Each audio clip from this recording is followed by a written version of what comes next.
So as we're looking at the percentage stuff today, I want you to focus more on like how I'm getting the expression versus like answers. Because the answer, that's just going to be a calculator thing, right? So for the cost of the roller skates being 20% of the scooter, we know the scooter is $160. Who can tell me how they went about doing this? Yeah, Raymer? Wait, for how much? Yeah, I'm not interested in the answer. I want to know how you got the answer. For number one? Yeah. You just multiply it on 160 times 0.2. Okay. 20% of 160. That'll get you there, I think. Okay. So 160 times 0.2, $32. Okay. The bike is 20% more than the scooter. Tell me how you did that one, Grant. I multiplied 160 by 1.2. That's what I would do. Did anybody else do 160 times 0.2 plus 160? Raise your hand if you did that. It's all right. It's the same answer. I assume it'd be 192. So these are the same, but this is the one I would do. So I want you to make sure you can make sense of that times 1.2. You should have done that last year. The bicycle is 192. Yeah, Elliot. Okay, then we got the skateboard. It's 25% less than the bicycle.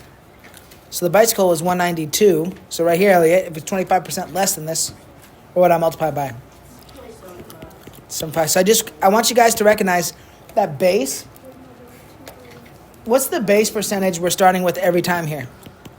160. No, base percentage. 100%, right?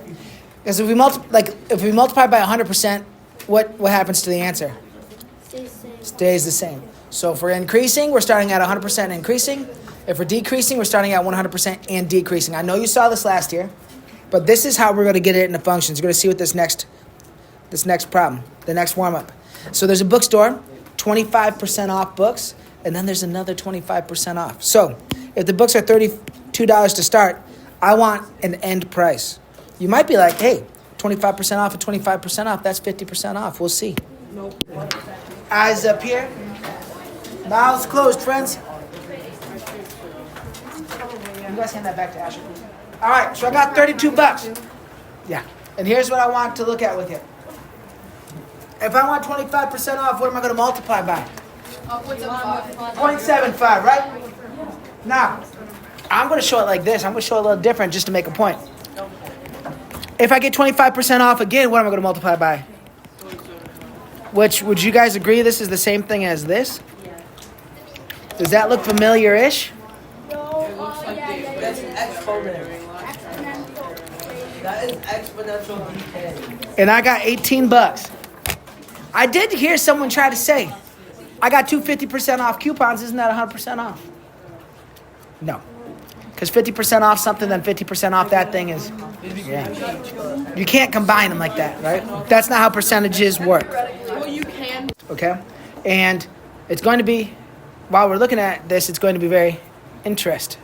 And it's really important that you understand interest because when you're older, it'll help you, your understanding of it, it'll help you make decisions.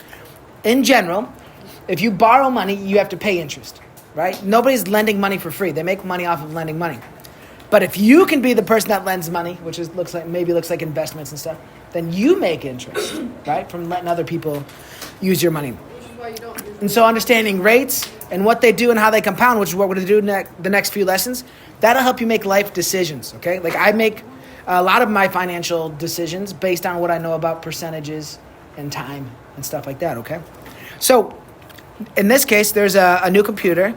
This college graduate got a loan for $450 to get a computer, okay? But they don't just give it, when you borrow money, you don't just get it, you got to pay it back. She's probably hoping I'm in college, I'm going to get a better job because of college, I'll be able to pay it back later. She's paying 18% annual, which is kind of high, like really high. However, that is still lower than most credit card interests. Just keep that in mind as you hear things about credit cards and owing money as you get older.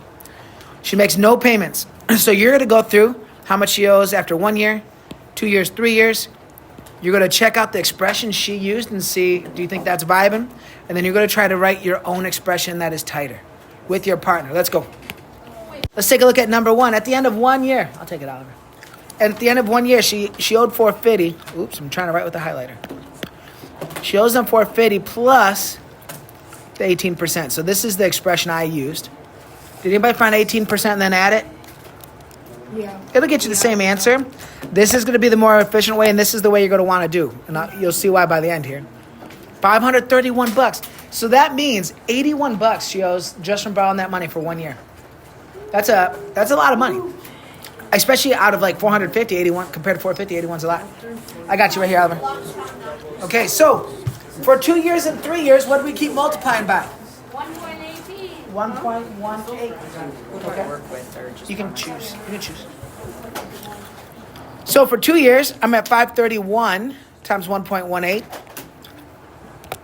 So 18% increase. After 2 years, she now owes him 626.58. I'm going to multiply by 1.18 again for 3 years. And that is 739.36. What are you guys noticing about the change in how much she owes? No, it's not exponential. Yes, It's the difference is more and more. It was $80, and then the next year was like $130, and then the next year, wait, that wasn't 130. Like 90, then like 110.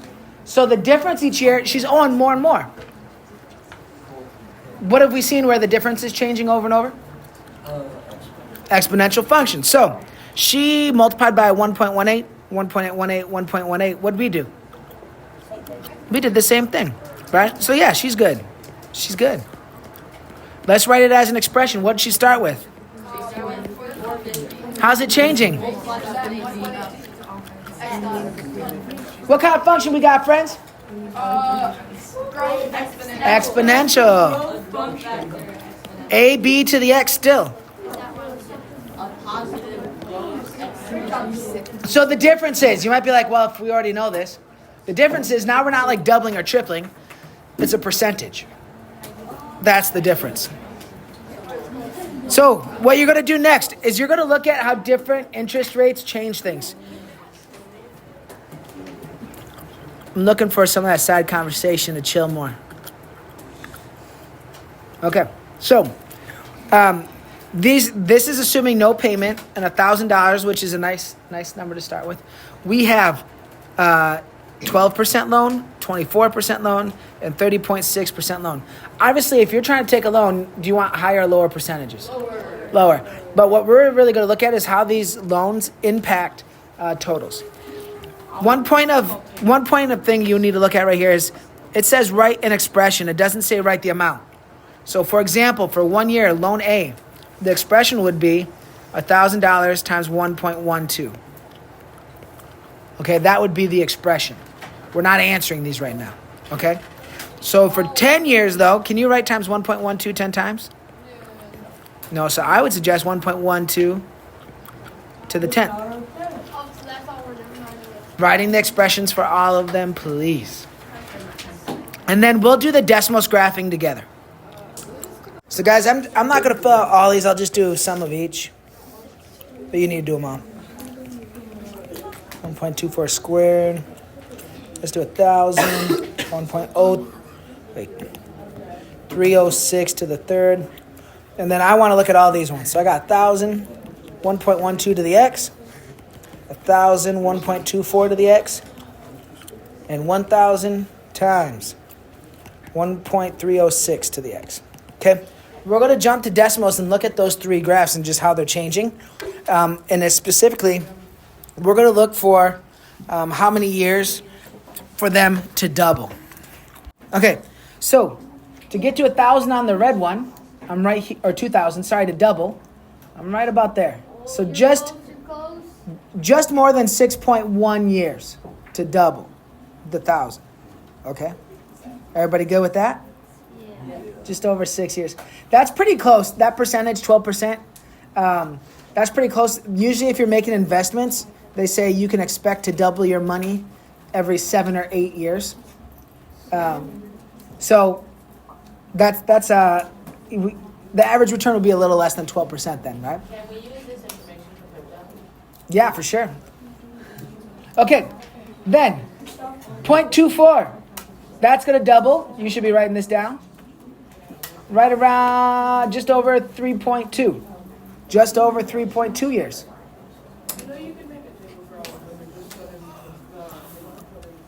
And then, for the highest interest rate, you're going to have to pay back double after borrowing it for just over 2.6 years. That's how fast it doubles at that 30% interest rate. Why would someone even sign up for that? Well, some people, that's a good question, Raymer. It's because sometimes people get desperate, right? Like, I think, or they don't know.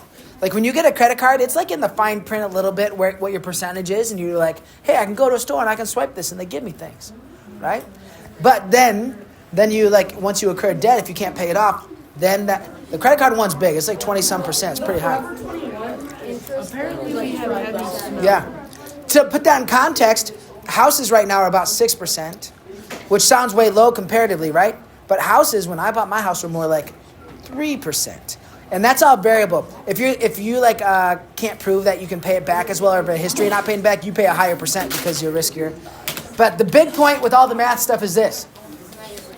The percentages matter, right? Especially and over time, does it matter more or less? More, right? You can use this to your advantage to know when you borrow or when you lend, okay? Because when you're investing in things or have money in the bank, you're like kind of being the lender then. Yeah. Yo, that is it for today. Lesson summary, then the homework's in the top basket. Khan Academy to the bell if you finish up.